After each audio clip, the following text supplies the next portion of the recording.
Pleasure's all yours, man. It sure is. Hey, I have a few questions for you. Let's start from the beginning. When you came on the scene, the Frankensteiner was a move that nobody had ever seen before and really took the wrestling business by storm. Was that your idea? Was it somebody else's idea that you perfected? How did that come about? No, that was a move I invented. I actually thought about it about a year earlier when I was in with Jerry Jarrett, but I knew enough not to do it on TV because I knew then somebody would steal it. You know, so I waited till I got to WCW, and then that's when I first started doing it. And it took off. The fans loved it here, and actually the fans in Japan they loved it too because when we had that match with Hase and Sasaki in the Tokyo Dome.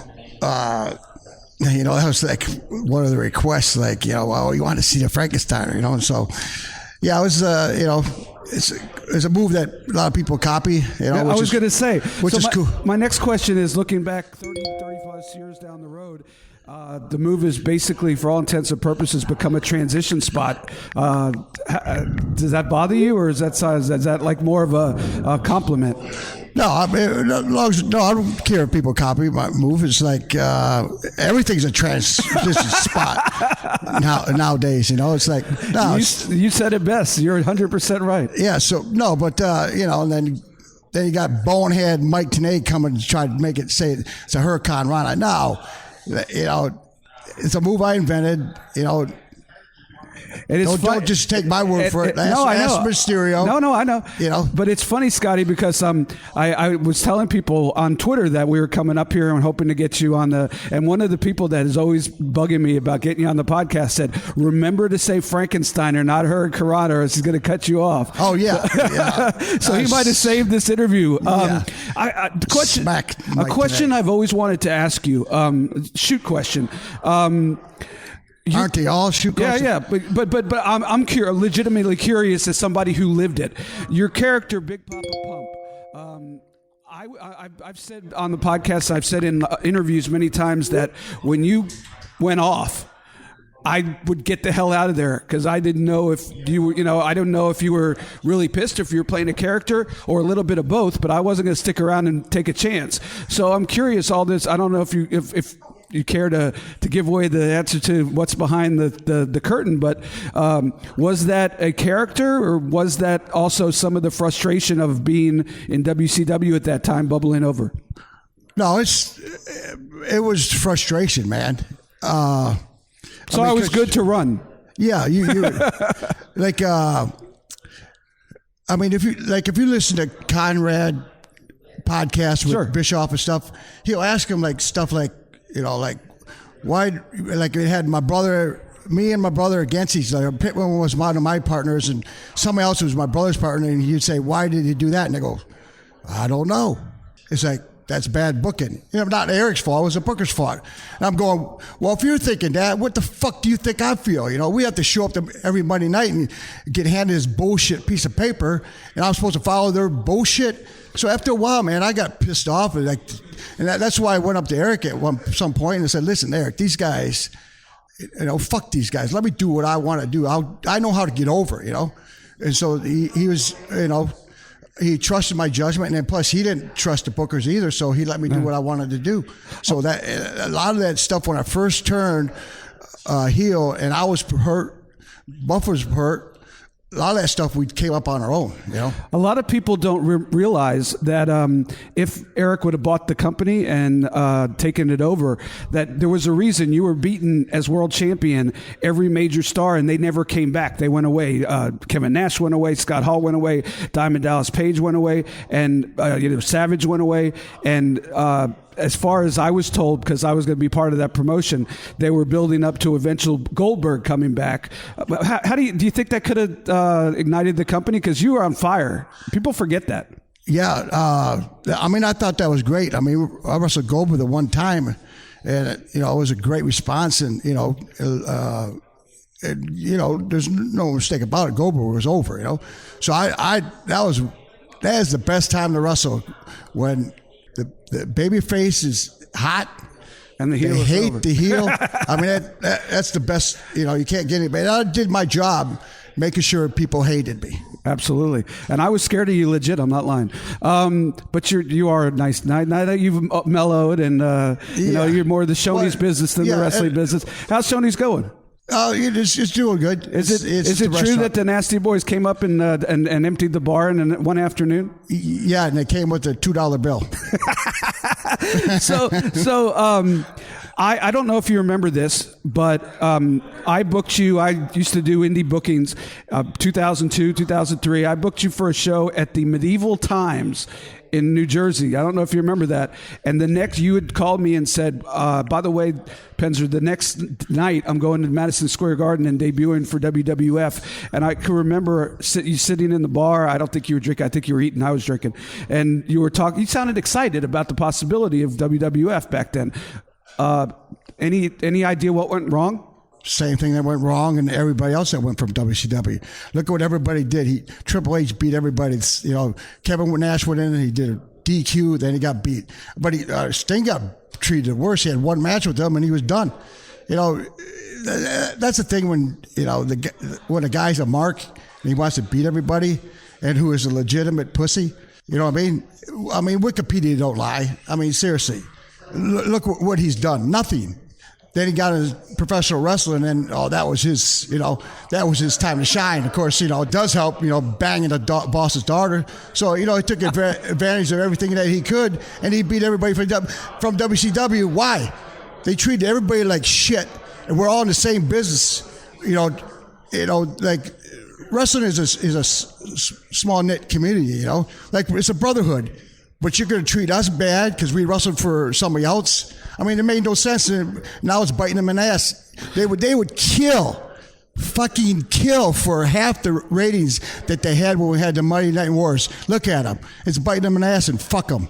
They got what they deserved. I don't want to get you revved up, but I appreciate I appreciate your so passion. Mellow right now. I appreciate your passion. Hey, we talked to Rick about if he ever thinks about going into the WWE Hall of Fame, and he said every now and then if somebody asks him about it, but he doesn't think he's going to go because of you saying some of the things that you say. And I asked him, I said, were you like that as a kid? He was the fun-going, happy-going one, and you were, had a temper, kind of a hothead. And he said he didn't remember that I should ask you. So I'm asking you, was that more frustration of the business that created the hothead Scott Steiner, or were you always a hothead?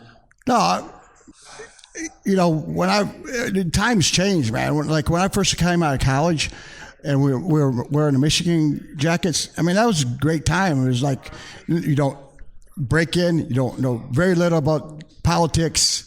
You don't know what goes behind closed doors. Yeah. But, you're just ribbing people every night. Yeah. 3-4, years in, you start hearing what happens behind these closed doors, because I had friends in the booking committee. So they'd tell me what was going on, what was being said.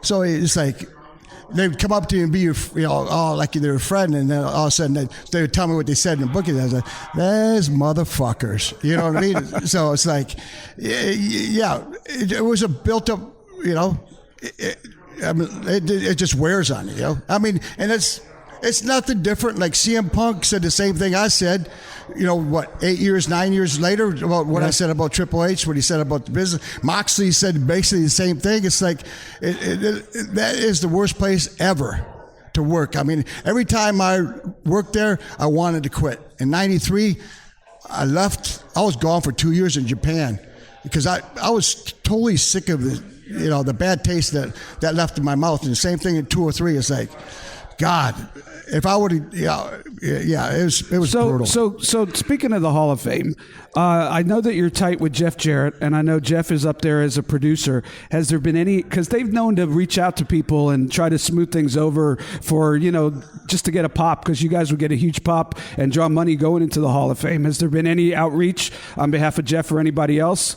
Not of Jeff, but there's been a few things, but not as a Hall of Fame for showing up. And it's like, first off, where in the fuck is the Hall of Fame? That's wherever wrestle. Oh, the actual Hall of Fame? Yeah. They don't have one. Explain. Fucking exactly. So how can you be in the Hall of Fame if it doesn't exist? It exists in Vince's mind. So what, do I give a fuck if I rent space in Vince's mind? Fuck no. I don't give a fuck what he thinks. So I don't care if I'm in the Hall of Fame because it's a fucking joke because it don't exist. Why do I care if I go in the Hall of Fame? It's not there. Go visit it. Where? Where are you going to go visit That's it? fair enough. Fair enough. Hey, last question. Don't cut me off. I'm not done being pissed. Last question, because I know your time is limited, and I really appreciate you sitting down. Oh, yeah. I got some freaks for you. Yeah, we got some freaks. Hey, to this generation of wrestling fan, to my son who's a wrestling fan, you're more known than anything else for a silly promo you cut where you couldn't add up 100 in TNA. What are you talking about? I had a professor at Harvard check those numbers and they added up. that is the truth. So no, I'm curious if that was just off the fly. It was one take. One take off the fly? It's something I thought of, trying to be, when I do interviews, I don't try to just entertain the fans. I want to entertain myself, because I get bored easily. Sure. So I'm trying to entertain myself. So it's something I came up with. I did it, and actually people loved it. So it still keeps coming up to this day.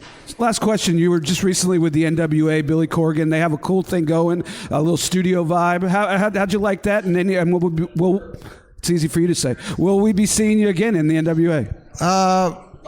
Possibly. I mean, yeah, it definitely is the old school vibe.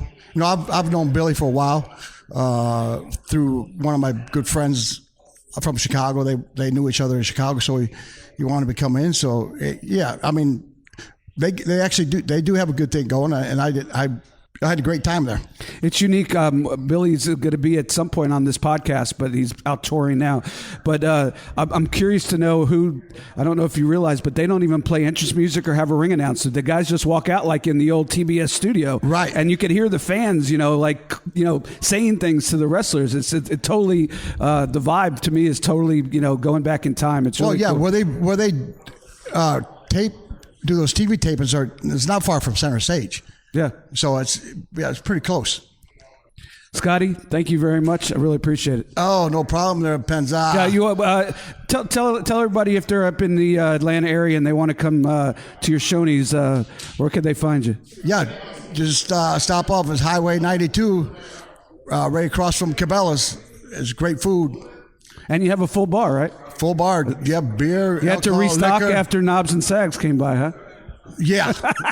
Yeah, unbelievable. How do you come into a restaurant bar with $2 bill? No, they were great. It's always good to see those guys. How do you feel when you work for Brian Knobs? Work for him? Yeah, when he does the Legends of Wrestling. He's still, are you kidding me, man? He works for me. He's my little bitch. How long do you think you'll be doing this?